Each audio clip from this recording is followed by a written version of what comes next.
있었던 건 딱 하나, 부유한 집안에서 태어나 온갖 교육에 돈을 쏟아부으셨던 부모님 덕분이었습니다. 그 당시만 해도 화수분 마냥 돈이 평생 나올 줄 알았어요. 그런데 기가 막히게 제가 대학을 가자마자 집에는 소위 말하는 빨간 딱지가 붙기 시작했습니다. 한번 사업이 휘청이니 빚더미에 앉는 건 순식간이었어요. 부모님은 하나뿐인 외동딸이었던 저를 놔두고 야반도주를 하셨어요. 집은 경매로 넘어가 버리고 나름 부잣집 외동딸로 곱게 자란 저는 한순간에 길 위에 버려진 셈이었죠. 미안하다며 부모님이 남겨놓으신 최소한의 돈과 달랑 한 줄 쓰여진 쪽지와 함께요. 부모님이 저에게 주신 돈으로는 일주일을 버티는 게 고작이었어요. 다행이었던 건 제가 방학이었다는 것과 그래도 한 학기 등록금치 학교는 다닌 것입니다. 1학년 2학기부터는 학교로 돌아갈 수 없었어요. 등록금은커녕 입에 풀칠할 돈도 없으니까요. 정말 손에 물도 안 묻히고 자라서인지 일을 해도 실수투성이에 하루 만에 사장님에게 잔뜩 혼이 나서 더 이상은 나오지 말라는 이야기를 듣기도 했습니다. 그러던 중 저희 집이 한창 돈을 불리고 있을 때 저희 옆집에 사시던 가족을 만났어요. 저를 보시고선 무슨 일이냐며 건너 소식을 들었다며 제가 걱정이 돼서 찾아오셨다고 하더라고요. 그리고선 잠시 자기네 집에 들어와서 사는 건 어떠냐며 먼저 물어봐 주셨습니다. 그 말에 저는 하늘에서 내려온 동아줄을 잡은 기분이었어요. 당장 내일은 어디서 자야 할지 걱정하며 벼랑 끝에 몰렸다가 어머님의 손을 잡고 땅의 한가운데로 끌어당겨진 셈이나 다름없었죠. 덕분에 얼마 없는 짐을 들고 그 집으로 들어갔습니다. 그곳에는 어렸을 적에 자주 놀던 오빠가 있었는데 어찌나 얼굴이 그대로인지 10년 만에 만났는데도 한눈에 알아봤습니다. 오랜만에 만나 반가워서 어렸을 적 이야기부터 해서 그동안 어떻게 살아왔는지 한참을 이야기하는데 어머니가 그 모습을 굉장히 흐뭇하게 보고 계셨어요. 그렇게 한참을 지켜보시다가 갑자기 둘이 너무 잘 어울린다며 그냥 결혼해버리는 건 어떠냐고 먼저 물으셨습니다. 그 말에 저도 조금 당황했지만 더 당황스러운 건 오빠의 반응이었어요. 엄청 화를 내면서 다시는 그런 소리 하지 말라고 하고서는 문을 쾅 닫고서는 방으로 들어가 버렸습니다. 제가 놀란 토끼 눈으로 있자 어머니는 인자하게 웃으시면서 부끄러워서 저러는 거니까 신경 쓰지 말라며 진지하게 저희가 결혼했으면 한다며 말씀하셨습니다. 저도 처음에는 이제 막 만났는데 무슨 그런 이야기를 꺼내냐며 그리고 제가 오빠를 넘보는 건 주제 넘는 짓인 것 같아 절대로 오빠를 연애 상대로 보지 않을 거라고 못을 박아두었습니다. 그런데 어머니는 포기하지 않으시고 반년을 저와 오빠를 설득하시더니 기어코 저희는 결혼을 해서 부부가 되었습니다. 이제 시어머님이 된 거였죠. 저희 부모님께서 겨우 연락이다 제가 결혼을 하게 되었다는 소식을 전했지만 아버지는 중동 국가까지 가셔서 일하고 계셨고 어머니는 빚쟁이들을 피해서 다니시느라 저에게까지 올 여력이 없다며 미안하다고 하셨습니다. 부모님이 못 오신다고 했을 때 남편은 그럼 그냥 결혼식을 올리지 말고 혼인신고만 하고 사는 건 어떠냐고 먼저 제안했었지만 시부모님은 그게 무슨 소리냐며 결혼식을 어떻게든 올리라면서 밀어붙이시는 바람에 제 결혼식의 혼주석은 텅텅 빈 채로 진행되었어요. 결혼식을 하는 내내 남편의 얼굴은 새신랑의 표정이 아니었습니다. 무엇이 그리 마음에 들지 않는지 혼주석이 비어있는 것도 저였지만요. 오빠는 결혼 상대로 영 제가 마음에 들지 않았던 것인지 결혼을 하고서도 1년을 넘게 사업을 물려받는 공부를 한다는 핑계로 집에도 잘 들어오지 않았어요. 시아버님이 저와 결혼을 한다는 조건으로 사업을 물려주신 거라 저와 결혼을 하기로 결정한 후부터 본격적으로 사업을 물려받기 위해 여기저기 다니며 인맥도 넓히고 공부도 했었기 때문에 초반에는 그럴 수 있다고 스스로 위안을 하였습니다. 그런데 제가 첫째 아이를 가지니 그때부터 남편이 가정에 충실해지기 시작했어요. 임신한 저를 위해 과일이며 고기며 매일매일을 사올 정도로 태도가 180도 바뀌었습니다. 그런 남편을 보면서 내심 기분이 좋아졌어요. 첫째가 태어난 후부터는 시부모님이며 남편 할 것 없이 아들을 금이야 오기야 하며 키웠습니다. 아이를 낳고 나면 보통 아내는 누구의 엄마로만 대해지는 게 비일비재했었지만 저희 부부는 오히려 아들을 낳고 동네에서 인꼬부부로 소문이 날 만큼 금슬이 좋아졌습니다. 그렇게 사이가 좋으니 둘째도 순식간에 가졌습니다. 그렇게 연년생인 두 아이뿐만이 아니라 첫째와는 8살 차이가 나는 셋째를 낳을 때까지만 해도 저희 부부 사이에는 아무런 문제가 없었습니다. 그런데 셋째를 낳고 난 이후부터 남편은 또다시 밖으로 나돌기 시작했어요. 마치 처음 결혼했을 때처럼 이 핑계 저 핑계를 대며 집으로 돌아오지 않는 게 일상이 되어버렸죠. 두 아들이 아빠와 놀고 싶다며 한참 떼를 썼지만 남편은 밖으로만 돌았습니다. 그렇게 남편이 집에도 저에게도 아이들에게도 신경을 쓰지 않고 7년을 살았어요. 셋째도 초등학교를 들어갈 나이가 되었고 첫째는 중학교를 다녔어요. 그런데 첫째가 태어날 때부터 기관지가 많이 약해서 학교에서 종종 쓰러지기도 하고 병원에도 입원을 했었는데 밖에서 쓰러질까봐 자기도 불안했는지 먼저 학교를 안 가고 집에서 홈스쿨링을 하고 싶다고 말하더라고요. 저는 아이가 학교를 평범하게 다녔으면 좋을 것 같다는 생각을 했지만 아무래도 아이의 몸을 생각하면 첫째의 말처럼 홈스쿨링이 나을 것 같았어요. 그래도 그 사이에 몸이 좋아져서 고등학교는 다시 다닐 수 있으니까 마냥 혼자서 하지 말고 과외 선생님을 붙여주겠다고 하니 첫째도 다시 몸이 좋아지기만 한다면 학교를 다시 나가고 싶은 건지 흔쾌히 좋다고 했습니다. 아무래도 자기도 혼자서 공부하면 뒤처질까봐 불안하긴 한가 보더라고요. 그런 김에 이제 막 중학교를 올라간 둘째도 과외를 시키기로 했습니다. 아무래도 첫째 아이의 전체적인 학습도 봐주고 둘째 학습은 부족한 부분만 봐준다고 하더라도 과외를 맡아주시는 분은 저희 아이들만 맡았으면 했습니다. 그래서 남편이 교육 쪽으로 사업을 하고 있었기 때문에 이런저런 인맥을 통해 믿을 만한 사람으로 과외 선생님을 구했습니다. 저와 비슷한 나이의 남자였는데 어찌나 아이들을 잘 다루는지 과외가 끝나고 선생님이 가고 나면 아이들은 저녁 내내 선생님과 있었던 일에 대해서 조잘조잘 떠들어댔어요. 거기에다 아이들을 가르치는 것도 어찌나 잘하시는지 갈수록 과외 선생님은 마음에 쏙 들었습니다. 두 아들도 자기네들 아빠보다 과외 선생님을 더 잘 따랐어요. 거기다가 일주일에 2-3번은 이른 오후부터 해서 둘째가 학교를 마칠 때까지는 첫째 수업을 하고 둘째가 학교를 마치고 집에 오면 다시 둘째 과외를 한다고 저녁까지 먹고 가는 경우가 많다 보니 정말로 일주일에 남편과 아이들이 밥을 함께 먹는 횟수보다 많았습니다. 거기에다 막내딸이 말을 안 듣고 저녁을 먹으면서 말썽을 부려서 제가 밥을 못 먹고 있으면 저보고는 편하게 식사하시라고 말씀하시고선 셋째를 돌봐주기도 했습니다. 처음에는 그런 행동들이 부담스럽기도 하고 혹시나 다른 흑심이 있어서 그런 건가라는 생각까지 했습니다. 그런데 일편단심 자기 아내밖에 없는지 식사를 하면서나 틈만 나면 자기 아내의 사진을 보여주며 자랑하기 바쁜 모습을 보고 제가 쓸데없이 의심했구나 생각하고 넘겼어요. 그 후로도 남편은 가정을 또다시 나몰라라 하고 과외 선생님과는 각자 아이들 이야기나 이런저런 이야기를 하는데 생각보다 말이 잘 통해서 가끔씩은 과외가 끝나고도 집에서 한참을 수다를 떨다 가기도 했습니다. 그러다가 집도 가까워서 장도 같이 보고 자기가 요리도 잘한다면서 직접 사온 재료들로 아이들 과외가 끝나고 다 같이 먹을 저녁도 직접 해주기도 했습니다.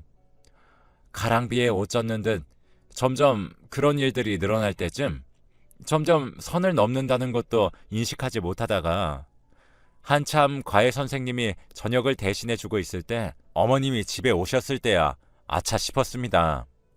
일단 아이들의 과외 선생님이라고 소개를 시켜드렸지만 시어머니의 떨떠름한 그 표정에 선을 넘는 행동이었다는 걸 깨달았습니다.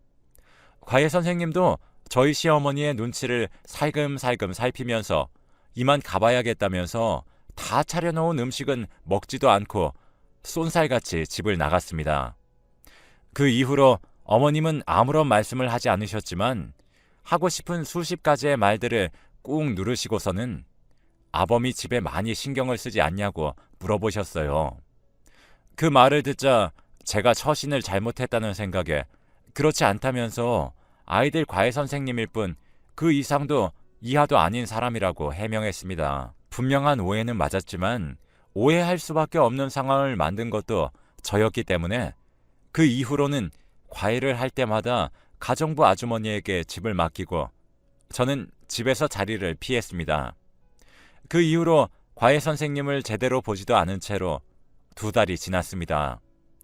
그러던 중에 아이들도 요즘 선생님이 이상하다며 저에 대한 이야기를 물어보고 그래서 이때다 싶어 이제 과외를 그만둔다고 말해야겠다 싶어서 둘째의 과외가 끝나는 시간에 맞춰서 오랜만에 집으로 들어와 선생님을 기다렸습니다.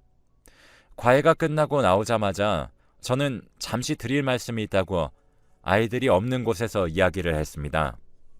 제가 먼저 이제 과외를 그만둘 거라고 이야기를 하자 선생님은 그 이야기를 듣고 잠시 생각을 하더니 자신의 가방에서 서류 봉투를 꺼내서 저에게 주었습니다. 제가 이게 뭐냐고 묻자 너무 죄송하다며 사진으로 먼저 확인하라며 서류 봉투를 직접 열어서 그 속에 있는 사진들을 꺼내서 저에게 보여주었습니다. 그 사진에는 저희 남편과 어떤 여자가 데이트를 하는 장면이 찍혀 있었어요. 어이가 없어진 저는 이게 무슨 사진이냐며 저희 남편이 아니냐고 따져 물었습니다. 그러자 선생님은 뒤에 있는 사진들도 더 보시라며 제 손에 들려있는 사진 더미를 손수 뒤로 넘겨가며 보라고 하였습니다. 사진을 보지 않고 화를 내려다가 얼핏 보이는 남편의 불륜 현장이 찍힌 사진들에 저도 모르게 사진 속에 있는 여자를 유심히 살펴보았는데 자세히 보니 과외 선생님이 자기 와이프라며 자랑하던 그 사진 속 여자였습니다. 그리고 제일 마지막 사진에는 저희 결혼식 사진에서 저와 남편 그리고 그 여자가 나란히 서서 찍은 웨딩 사진을 보고 까무라쳐서 겨우 고개를 드니 과외 선생님은 죽을 죄를 지었다면서 무릎을 꿇었습니다. 과외 선생님은 울먹이면서 전후 사정을 모두 저에게 털어놓았어요. 자기 아내가 바람을 피는 것 같아서 뒷조사를 하던 중에 그 상대가 제 남편이라는 걸 알았고 저희 남편에 대해 정보를 모아서 복수를 하려고 했답니다. 그런데 그 복수라는 게 자기 아내와 저희 남편이 바람이 난 것처럼 저를 유혹해서 남편도 자기와 똑같은 기분을 느끼게 해주고 싶었다고 해요. 거기에다 일부러 아이들과도 남편보다 더 친해져서 자기 가정을 무너뜨린 것처럼 저희 남편의 가정도 아주 산산조각을 내버리려고 했었다면서요. 그런데 저와 이야기를 하면 할수록 자기의 죄책감도 너무 무거워졌고 지난번엔 시어머니와 마주친 이후로 저의 행동을 보고서는 절대 자기의 복수는 성공할 수도 없고 엄한 사람 힘들게 하는 것 같은 느낌에 다 털어놓는 거라고 했습니다. 그리고 저에게도 이혼 소송을 할 거면 그동안 자기가 모아놓은 증거들을 다 저에게도 주겠다며 이것보다 더한 사진들도 다 가지고 있다고 했습니다. 그래서 웨딩 사진은 대체 뭐냐고 따져 물으니 그건 자기도 잘 모르겠다며 자기 아내가 몰래 숨겨놓고 보는 사진이 있어서 혹시 몰라서 도움이 될까 싶어 복사해 놓은 것일 뿐이라며 자기도 정말 모른다는 듯이 이야기했습니다. 순식간에 날벼락을 맞은 것 같은 저는 머리가 어질어질해져서 어찌할 바를 모르고 잠시 생각해 보겠다고 한 후 일단은 과외 선생님을 돌려보냈습니다. 그리고 하루 정도 머리를 차분히 가라앉히고 생각해보니 점점 남편이 가정에 소홀했던 시기들이 맞아떨어졌습니다. 과외 선생님이 알아본 바로는 저희 셋째가 태어날 무렵부터 지금까지 불륜을 저질러 오고 있었다고 합니다. 심지어 그 여자도 남편의 회사에서 일하는 사람인데 회사 사람들은 대부분 두 사람 사이가 심상치 않다는 것을 눈치채고 있었다고 해요. 그 말을 들으니 참 나만 바보 같았구나 생각이 들면서 이혼을 결심했습니다. 그리고 곧바로 시부모님 댁으로 향했어요. 과외 선생님한테 들러 그 사람이 가진 모든 증거를 받아내서 시부모님 댁에 도착하자마자 그 자리에 앉기도 전에 그동안 감사했다며 이제 이혼할 거라고 선언했습니다. 깜짝 놀란 시아버님은 그게 무슨 당치도 않는 말이냐면서 어린아이가 셋이나 있는데 둘이 갈라서면 아이들은 어떻게 할 거냐는 등의 이야기를 하셨습니다. 어머님은 그럴 줄 알았다는 듯이 무슨 이야기를 듣고 결심한 거냐고 물으셨습니다. 이때다 싶어 저는 바로 사진들을 보여주며 애들 아빠가 몇 년을 바람 피우고 있었다며 몰랐으면 몰랐지 알게 된 이상 그냥 넘어갈 수는 없다고 말씀드렸었죠. 아버님은 이게 뭐냐며 사진을 보시더니 아직도 이 꽃뱀이 자기 아들 발목 잡는다고 뒷목을 부여잡으셨습니다. 아버님의 반응을 보고 시부모님도 이 상간녀를 알고 있다는 사실을 깨달았습니다. 제가 알고 있는 여자냐고 물으니 아버님은 그제서야 제 눈을 피하시며 예전에 여시 같은 여자한테 걸려서 남편이 정신을 못 차린 적이 있는데 그 여자가 이 여자였다고 말씀하셨습니다. 그리고 어머님은 저를 꼭 안아주시더니 미안하다며 사과하셨어요. 자기들의 욕심 때문에 아무 잘못도 없는 저만 고생했다면서 사실 남편은 그 여자와 결혼을 하고 싶어 했는데 워낙 집안도 안 좋고 학교도 제대로 졸업하지 못하고 미용실에서 일하는 여자였던 것이 시부모님 눈에는 단단히 찍혀서 결혼을 반대하셨답니다. 남편은 울고불고 3일 밤낮을 결혼을 허락해달라고 했지만 그것만은 절대 안 된다며 딱 잘라 이야기하셨고 얼마 후 저를 집에 데려오신 것이었어요. 그 여자는 제가 남편과 한 지붕 아래에 같이 산다는 것을 탐탁지 않아 했고 질투에 눈이 멀어 남편을 계속 닥달하다가 결국엔 한바탕 싸웠는데 그때 남편이 홧김에 저랑 결혼한다고 말해버린 것이었어요.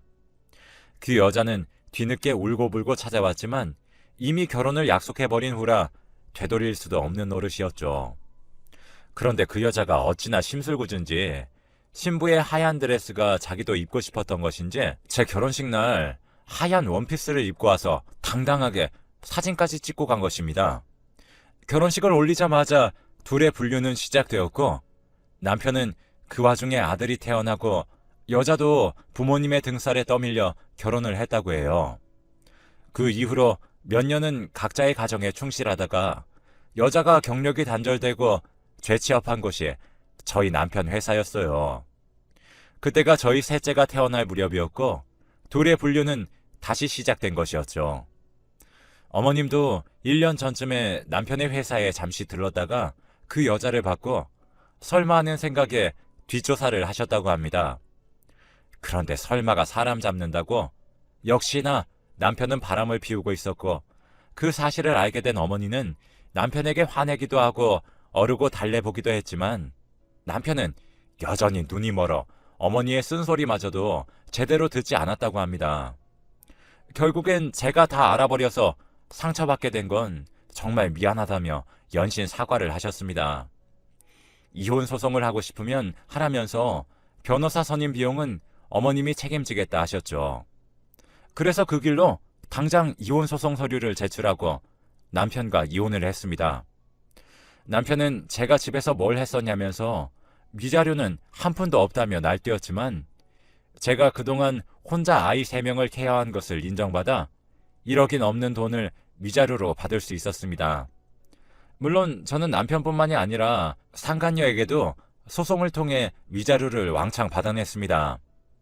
상간녀는 저에게 줄 돈이 없어서 매달 월급의 반 가까이 되는 돈을 저에게 바쳐야 하는 수준이었습니다. 그리고 아이들에게 엄마와 아빠 둘 중에 누구와 함께 살고 싶냐는 말에 세 아이 모두 망설임 없이 저를 택해 주었어요. 그래서 남편에게 양육비 명목으로도 한몫 크게 받아낼 수 있었습니다. 시부모님은 그런 남편을 보고 한심하다며 그동안 사업이며 뭐며 도와주시던 부분들을 싹 다 끊어버리시고서는 그 여자랑 행복하게 살라고 하셨다고 전해 들었습니다. 이혼하면서 받은 돈으로 그동안 관심 있었던 제과 제빵에 도전하고 있습니다. 조만간 작게 가게를 열어볼 생각이에요. 최근에는 아이들 과외 선생님이었던 분과 아침에 산책도 같이 할 정도로 친해졌습니다. 편한 동네 친구는 처음 만들어 본 것 같네요. 아이들과도 가끔씩 함께 만나서 밥도 먹고 예전처럼 수다를 떨기도 하는데 제 인생에서 이렇게 편안한 적은 처음인 것 같네요. 제가 좋으면 하고 싫으면 안 하는 게 처음이라 아직 낯설긴 하지만 이제서야 제 인생을 찾았다는 생각을 합니다. 여러분들도 각자의 인생 소중하게 여기고 행복하게 사셨으면